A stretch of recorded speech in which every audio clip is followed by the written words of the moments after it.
أشهد أن محمد رسول الله۔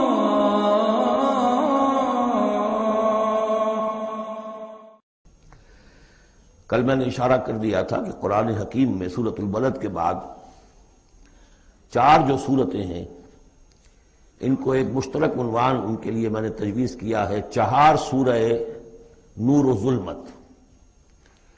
ان 4 صورتوں کے شروع میں قسمیں ہیں، چنانچہ پہلی صورت میں قسموں کا حصہ بہت بڑا ہے، جیسے ہم نے پہلے دیکھا تھا سورہ تکویر میں اذا الشمس کورت سے چل کر 13 آیتیں چلی تھیں، اور اس کے بعد ایک آیت آئی تھی جس پر کہ ان سب چیزوں کو جا کر پھر مرکوز کیا گیا، علمت نفس ما احضرت۔ لیکن سورہ انفطار میں صرف 4 آیتوں کے بعد وہ مضمون آیا اور زیادہ کھل گیا۔ وہی ترتیب یہاں ہے۔ اس میں یہ دیکھیے کہ 8 آیتیں آئیں گی کہ جس میں قسمیں ہیں، اور 2 آیتوں میں پھر جواب القسم ہے، کس بات پر قسم کھائی گئی ہے، اور وہ بڑا مرکزی مضمون ہے، بنیادی مضمون ہے۔ اگلی صورت میں سورۃ اللیل میں قسموں والا حصہ کم ہو جائے گا اور وہ بنیادی مرکزی مضمون مزید کھلے گا۔ پھر اس میں سے جو ایک پہلو ہے اس مضمون کا وہ پھر اپنے نقطۂ عروج کو پہنچے گا سورۃ الضحیٰ میں۔ اس طرح تدریجاً یہ مضمون آگے بڑھ کر مکمل ہو رہا ہے۔ والشمس وضحاها، قسم ہے سورج کی اور اس کی دھوپ کی۔ والقمر اذا تلاها، اور قسم ہے چاند کی جبکہ وہ اس کے پیچھے آتا ہے۔ تلاها، تلا یتلو، پیچھے آنا، فالو کرنا۔ قرآن مجید کی تلاوت کا لفظ بھی اسی لیے، پڑھنے کے لیے تلاوت کیا ہے کہ آپ اس کے ٹیکسٹ کو فالو کر رہے ہوتے ہیں۔ بسا اوقات انگلی بھی ساتھ چلتی ہوتی ہے، جو زیادہ ماہر نہیں ہوتے ان کو دیکھا ہوگا کہ وہ کہیں ایسا نہ ہو کہ اس سطر کو چھوڑ کے اس پہ آ جائے، انگلی ساتھ چلاتے ہیں۔ اور اسی سے پھر یہ کہ اس کا اس قدر معنی پیدا ہو گئے کہ قرآن مجید پڑھنے کا جو حقیقی مقصد ہے اسے فالو کرنا ہے، اس پر عمل کرنا ہے، اس کا اتباع کرنا ہے۔ اس اعتبار سے بہترین لفظ جو ہے وہ اختیار کیا گیا، لیکن لغوی معنی اس کی کیا ہے؟ کسی کے پیچھے آنا۔ تو قسم ہے سورج کی اور اس کے دھوپ چڑھنے کی، اور قسم ہے چاند کی جبکہ اس کے پیچھے آتا ہے۔ والنہار اذا جلاھا، اور قسم ہے دن کی جبکہ وہ اس کو روشن کر دیتا ہے۔ اگرچہ شکل تو یہ ہے کہ سورج سے دن روشن ہوتا ہے، لیکن یہاں اس میں بہت لطیف نکتہ پیدا کیا ہے کہ دن ہوتا ہے تو ہمیں سورج نظر آتا ہے، تو گویا کہ دن نے سورج کو نمایاں کیا ہے، اس لیے کہ آگے اس کا ہم بدن آ رہا ہے واللیل اذا یغشاھا، اور قسم ہے رات کی جبکہ وہ اس کو یعنی سورج کو ڈھانپ لیتی ہے۔ سورج کو رات نے ڈھانپ لیا، دن نے گویا کہ اس کو نمایاں کر دیا۔ والسماء وما بناھا، اب دیکھیے جوڑے جوڑے آ رہے ہیں یہ، سورج اور چاند، دن اور رات۔ والسماء وما بناھا، اور قسم ہے آسمان کی اور جو اسے بنایا، تعمیر کیا۔ والارض وما طحاھا، اور قسم ہے زمین کی جبکہ اس کو پھیلا دیا، بچھا دیا، بچھونا بنا دیا۔ وَنَفْسٍ وَمَا سَوَّاهَا، اور قسم ہے نفس انسانی کی اور جو اس کو بنایا اور درست کیا، اس کو نک سک سے درست کیا، اس کا تسویہ کیا، اس کو سنوارا۔ فَأَلْهَمَهَا فُجُورَهَا وَتَقْوَاهَا، یہاں تک کہ اس کے اندر نیکی اور بدی کا علم الہامی طور پر رکھ دیا، الہام کر دیا اسے، اس کا فجور بھی اور اس کا تقویٰ بھی۔ اب یہاں قسم کھائی گئی قد افلح من زکاھا وقد خاب من دساھا، جس نے بھی اپنے نفس کو پاک کر لیا وہ کامیاب ہو گیا، اور جس نے اسے مٹی میں دفن کر دیا وہ ناکام ہو گیا۔ اصل مضمون یہ ہے مرکزی 2 آیات کہ انسان کے پاس کوئی ایک امانت ہے، اس کا ایک نفس ہے جو اللہ نے اسے دیا ہے۔ اس نفس کو جس نے پاک کر لیا، سنوار لیا، بنا لیا، جس کے لیے ہم مختلف الفاظ استعمال کرتے رہے ہیں، تعمیر سیرت، تعمیر خودی، کریکٹر بلڈنگ، ایک انسان اپنی شخصیت کو بناتا ہے۔ تو جس نے تو صرف بنانا، لیکن اس کے علاوہ پاک کرنا، بنانا اس معنی میں کہ تمام رذائل سے اس کو پاک کیا جائے اور فضائل سے اسے سنوارا جائے، اسے منور کیا جائے، مزین کیا جائے۔ تو جس نے اپنے نفس کو پاک کر لیا، مزین کر لیا، فضائل سے مرصع کر لیا، مسجع کر لیا، وہ کامیاب ہو گیا۔ خواہ یہاں پر اس کے پاس جائیداد نہ بنی ہو، دولت اس کے پاس جمع نہ ہوئی ہو، دنیا والے اس کو جانتے بھی نہ ہو، وہ غیر معروف آدمی ہو، کچھ بھی ہو، یعنی ایک معیار ہے کامیابی ناکامی کا جو ہم لوگوں کے سامنے رہتا ہے۔ کامیاب کون ہے؟ زیادہ پیسے والا، زیادہ دولت والا، جو زیادہ پروفیشن میں شائن کر گیا، بزنس میں آگے نکل گیا، کسی بھی اعتبار سے۔ لیکن اس میں زور ہے قد افلح من زکاہا، اصل میں کامیابی اور فلاح تو اس کی ہے۔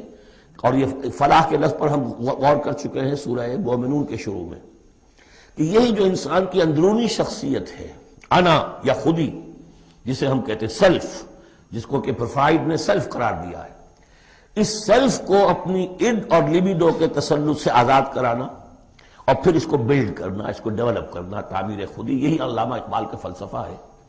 تو یہ ایسے ہی ہے کہ جیسے کہیں خزانہ تھا، آپ نے کھود کر اس میں سے خزانہ نکالا، تو یہ ہمارا سیلف جو ہے، ہماری خودی جو ہے، یہ بھی در حقیقت ہمارے اس حیوانی وجود کے اندر دفن ہے۔ اس حیوانی وجود کے اندر سے اس کو برآمد کرنا، جیسے کہ آم کی گٹھلی پھٹتی ہے تو اس میں سے 2 پتے نکلتے ہیں تو اس سے آم کا درخت بننا شروع ہوتا ہے۔ اسی لیے وہ جو میں نے آپ کو وہ اس کا اپنشد کا جملہ بھی سنایا تھا کہ man is in his ignorance identifies himself with the material sheets which encompass his real self۔ اصل خودی، اصل انا، اصل میں وہ کون ہے؟ یہ میرا وجود ہے، یہ میرا جسم ہے، یہ میرے ہاتھ ہے، یہ میرے پاؤں ہیں، لیکن میرا میں ایک پوزیسو موڈ میں ایک پروناؤن آیا ہے، تو جو پوزیس کر رہا ہے جسم کو وہ کون ہے؟ وہ ایک اس کی اندرونی لطیف شخصیت ہے، اسے انا سے، خودی سے، سیلف سے تعبیر کرتے ہیں، اور در حقیقت وہ عبارت ہے اس روح سے کہ جو اللہ تعالیٰ نے پھونکی ہے اس میں، وَنَفَخْتُ فِيهِ مِن رُوحِي۔ تو اس مٹی کے ڈھیر میں اس روح کو ڈالا گیا ہے، اس کو برآمد کرنا اور اس کو بنانا اور سنوارنا، یہ ہے اصل کام انسان کا۔ جو اس میں کامیاب ہو گیا وہ کامیاب ہو گیا۔ اور دسا یدسو ہم پڑھ چکے ہیں کہ جب کسی شخص کے ہاں اس زمانے میں، اس معاشرے میں کوئی خوشخبری آتی تھی کہ بچی پیدا ہو گئی ہے، تو ایک تو منہ چھپاتا پھرتا تھا وہ کہ بیٹی ہو گئی، میں بیٹی کا باپ شمار ہوں گا، اور سوچتا رہتا تھا کہ اسے میں اپنے پاس رکھوں، ام یدسھا فی التراب، یا اسے جا کے میں مٹی میں دباؤں۔ تو دسا یدسو دبا دینا، تو یہ ہے کہ جس نے اپنی اس خودی کو اسی حیوانی وجود میں دبا دیا، ختم کر دیا، قد خاب من دساہا، وہ ناکام ہو گیا۔ اب اس حقیقت پر ایک تو میں نے آپ کو نوٹ کرایا تھا کل کہ سورۃ الاعلیٰ پڑھتے ہوئے میں نے کہا تھا کہ بعض مضامین جو ہے جو ان صورتوں میں آ رہے ہیں وہ سورۃ الاعلیٰ میں ان کی اصل جڑ پڑ چکی ہے، اور اس کی آخری 6 آیتیں جو ہیں وہ کیا ہے؟ قد افلح من تزکا وذکر اسم ربہ فصلی بل تؤثرون الحیاۃ الدنیا والآخرۃ خیر وابقی ان ھذا لفی الصحف الاولی صحف ابراہیم وموسیٰ۔ قد افلح من تزکا، جس نے پاکیزگی حاصل کری وہ کامیاب ہو گیا۔ یہاں اسے مزید کھولا کہ اس کا برعکس کیا ہے؟ قد افلح من زکاہا وقد خاب من دساہا۔ اس پر گواہیاں لائی گئی ہیں کہ جیسے تمہیں پوری اس کائنات میں تضادات نظر آتے ہیں، رات ہے، دن بھی ہے، آسمان ہے بلند، زمین ہے پست، بالکل اسی طریقے سے انسان کا معاملہ بھی یہ ہے کہ اگرچہ ویسے تو شکل و صورت میں سب تقریباً ایک جیسے انسان ہیں، ہیومن بینگز ہیں، لیکن 2 مختلف قسم کے راستوں پر یہ چل رہے ہیں۔ ایک راستہ وہ ہے کہ یہی حیوانی نفسانی خواہشات اور اسی کے اندر پوری زندگی جو ہے گزار دی، اور اپنے اس اصل روح ربانی کو، اپنی اصل امانت الہیہ کو دبا دیا، گویا کہ چلتے پھرتی قبر بن گئے۔ اس کے لیے حیوان انسان چل رہا ہے، لیکن وہ انسان جو ہے وہ روحانی وجود اس کا، وہ اس کے اندر دفن ہو چکا ہے۔ تو قد خواب من دساہا قد افلح من زکاہا، اس پر یہ ساری قسمیں کھائی گئی۔ سورج ہے تو اس کے ساتھ چاند ہے، دن ہے تو اس کے ساتھ رات ہے، اسی طریقے سے آسمان ہے تو اس کے ساتھ زمین ہے، اور یہ جو نفس انسانی ہے اسے اللہ نے بڑا سنوارا ہے، بنایا ہے۔ اس نفس کے اندر بھی ایک ودیت کر دیا ہے نیکی اور بدی کا شعور۔ یہاں لفظ روح نہیں آیا، نوٹ کر لیجئے اسے، وَنَفْسٍ وَمَا سَوَّاهَا، یعنی جو یہ نفس انسانی ہے اس کے اندر بھی ایوولوشن ہوئی ہے۔ یہ نفس جو ہے اڈ یا لیبیڈو، یہ گدھے میں بھی ہے، کتے میں بھی ہے، گھوڑے میں بھی ہے، شمپنزی میں بھی ہے، لیکن یہ سارا نفس کا بھی تو ایوولوشن ہوا ہے۔ اس ایوولوشن کا جو مرتبہ آیا ہے انسان میں آ کر وہ یہ ہے کہ انسان میں اس کے اندر ایک حس پیدا ہو گئی ہے، مورل سینس، کہ کچھ چیزوں کو وہ سمجھتا ہے کہ یہ بری ہیں، کچھ چیزیں اچھی ہیں۔ اور یہ اتنا یونیورسل کانسیپٹ ہے کہ جس کو یوں سمجھیے کہ جس معاشرے میں جائیے سچ بولنا اچھا ہے، جھوٹ بولنا برا ہے۔ یہ کبھی ایسا نہیں ہوا کسی نے کہا ہو کہ جھوٹ بولنا اچھا ہے، سچ بولنا برا ہے۔ وعدہ کر کے پورا کرنا اچھا ہے، وعدہ خلافی کرنا برا ہے۔ جو شخص وعدہ خلافی کر رہا ہوتا ہے وہ بھی جانتا ہے کہ میں برا کام کر رہا ہوں، میرا اس کا ضمیر اس وقت اس کو ملامت کر رہا ہوتا ہے، جس کی قسم کھائی گئی ہے۔ لا اقسم بیوم القیامہ ولا اقسم بالنفس اللوامہ، یہ تمہارے اپنے اندر جو ہے مائی کانشنس از پنچنگ می بھائی، کہ تمہارے اندر ایک اخلاقی حص ہے، یہ اخلاقی حص نفس انسانی میں ودیعت شدہ ہے۔ روح میں جو کچھ ہے وہ تو اور بڑی شے ہے، روح انسانی میں تو معرفت خداوندی ہے اور محبت خداوندی ہے، دونوں چیزیں روح انسانی کے اندر موجود ہیں۔ ابھی یہاں سے نفس کی بات ہو رہی ہے، جیسے عالم خلق کے تمام جو مظاہر ہیں ان کو بیان کیا جا رہا ہے، سورج اور چاند عالم خلق کی چیزیں، عالم امر کی نہیں ہیں، رات اور دن عالم خلق کی چیزیں ہیں، آسمان اور زمین عالم خلق کی چیزیں ہیں، نفس بھی عالم خلق کی شے ہے، روح ہے عالم امر کی شے۔ تو نفس انسانی بھی نفس حیوانی سے ممتاز ہے بئی معنی کہ اس میں وہ ایک مورل سینس موجود ہے جس کی بنا پر اس کے اندر یہ شعور ہے ودیعت شدہ، الہام شدہ، الہمہا، الہام کر دیا اس میں کہ کچھ چیزوں کو وہ جانتا ہے یہ خیر ہیں اور کچھ کو جانتا ہے یہ شر ہے۔ اسی لیے قرآن مجید نے کثرت سے جو لفظ استعمال کیا ہے وہ معروف اور منکر۔ معروف وہ جو جانی پہچانی شے نفس انسانی جانتی ہے کہ یہ چیز اچھی ہے، منکر وہ جس سے کہ نفس انسانی اباح کرتا ہے یہ کیا ہے، یہ نہیں ہونا چاہیے، یہ فطرت اس کے اندر موجود ہے سرشت کے اندر۔ اب مرحلہ صرف یہ ہے کہ جب یہ بنیادی بیج تو اللہ نے تمہارے نفس میں ڈال دیا، اب اسے پروان چڑھانا تمہارا کام ہے، اسے آگے بڑھاؤ، پروان چڑھاؤ عمل صالح سے۔ الیہ یصعد الکلم الطیب والعمل الصالح یرفعہ، اچھا کلام ہو، اچھی بات ہو، اس کے اندر اوپر اٹھنے کی، اللہ کی طرف بڑھنے کی صلاحیت تو ہے، لیکن عمل صالح اس کے ساتھ ہوگا تو وہ اوپر اٹھے گا۔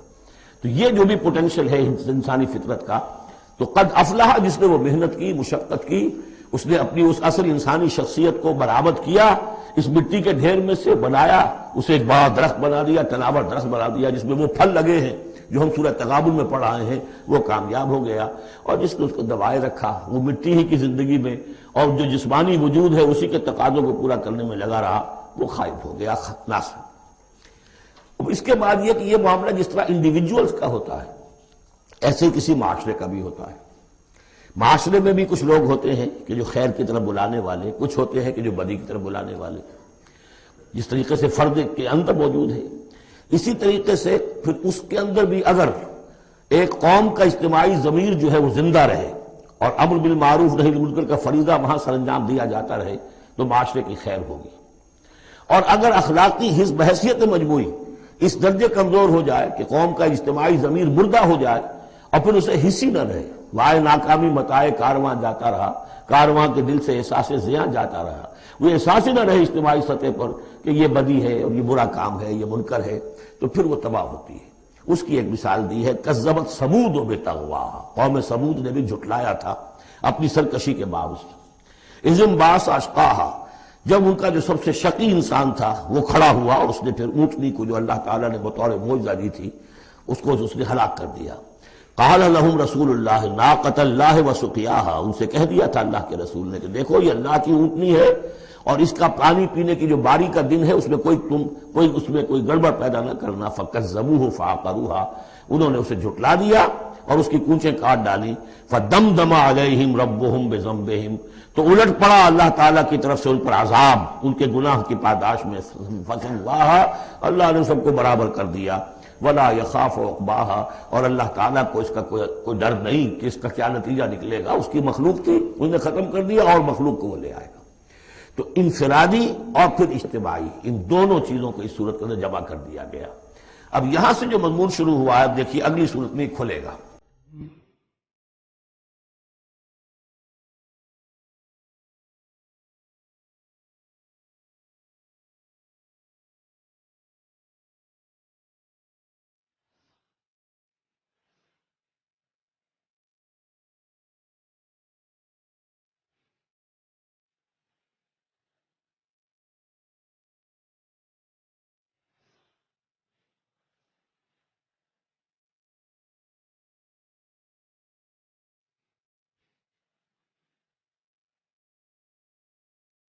مولاي